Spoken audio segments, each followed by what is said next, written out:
Hi everybody, Paul here again. Many people will use individual surge protector devices all over their home to try and prevent damage to electronics from lightning storms, indoor power surges, and when the power comes back on from a power outage. However, in most cases, there will still be electronics that are not protected, particularly appliances and other things that are hardwired in. So wouldn't it be nice if there was just one device that could protect everything in your home? Well, there is such a device, and I'm going to show you how to install one, so stay tuned. This device will give you complete home surge protection to anything that's wired into the electrical service panel of your home. It can be used indoor or outdoor. It's very easy to install, and they're made by different manufacturers. I'll post this particular one in the description, which I purchased from Home Depot. This is what the surge protector device looks like. You'll also need to purchase a circuit breaker. The surge protector that I'm installing requires a 2-pole 50 amperage circuit breaker in order to achieve the full protection rating. These type of surge protectors will all require a 2-pole circuit breaker. However, yours may require a different amperage. One huge caveat is be sure to buy the correct brand circuit breaker for your specific service panel, otherwise it will not fit. To install the surge protector and circuit breaker, first turn off the main breaker on the service panel located at the top, and then remove the front service panel cover. Be advised that once you turn off the main breaker, everything below the main breaker will no longer have power. However, the main incoming line above the main breaker will still have power. If you touch it, it can kill you. Never allow children or pets in the area when the front service panel cover is removed. The surge protector and the circuit breaker will both need to be installed close to one another. In this particular installation, I'm going to locate both of them in the bottom left area of the service panel.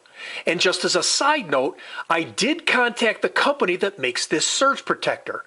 They said it works the same no matter where you locate the surge protector on the service panel.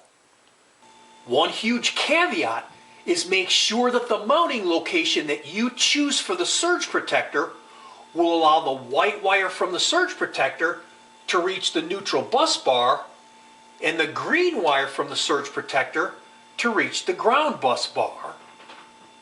First, I'll remove this 1/2-inch knockout on the side of the service panel with a metal punch and a hammer.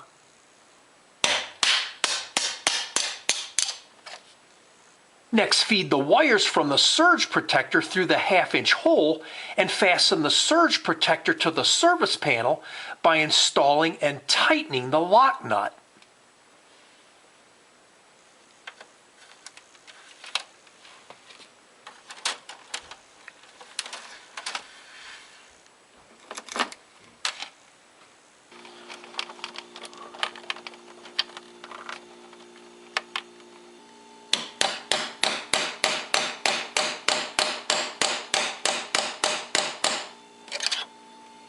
To maximize the performance of the surge protector, be sure to twist and bind the end of all 4 wires.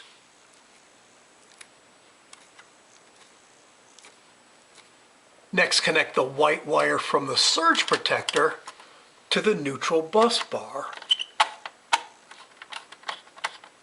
Next, connect the green wire from the surge protector to the ground bus bar.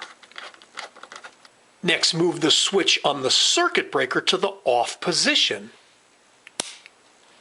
Next, connect the black and red wire from the surge protector to the circuit breaker. Connect the black wire to one terminal and connect the red wire to the other terminal. Do not connect both wires to the same terminal.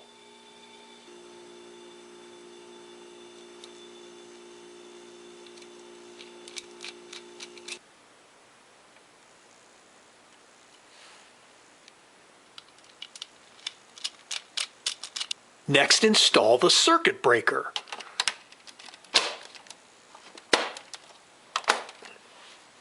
Next, I'll have to remove these two tabs on the service panel. Next, reinstall the front service panel cover and turn the main breaker on the service panel back to the on position. Next, turn the circuit breaker to the surge protector to the on position. The two LED indicator lights on the surge protector should now be illuminated, which means your entire home now has surge protection. However, these surge protectors do not last forever. If at any time either one of the two LED indicator lights turn off, then your entire home is no longer protected, which means the surge protector needs to be replaced. Something else that you need to be aware of is if you have central air conditioning, it'll have its own separate power source. This means if you install a complete home surge protection system like I just showed, your central air conditioning will not have any surge protection, which means it will need its own special surge protector. I hope you found this helpful, and if you like this video, please hit the like button below, share it with your friends, and please be sure to subscribe. God bless you and have a great day. Bye for now. Okay, Sparky, wait.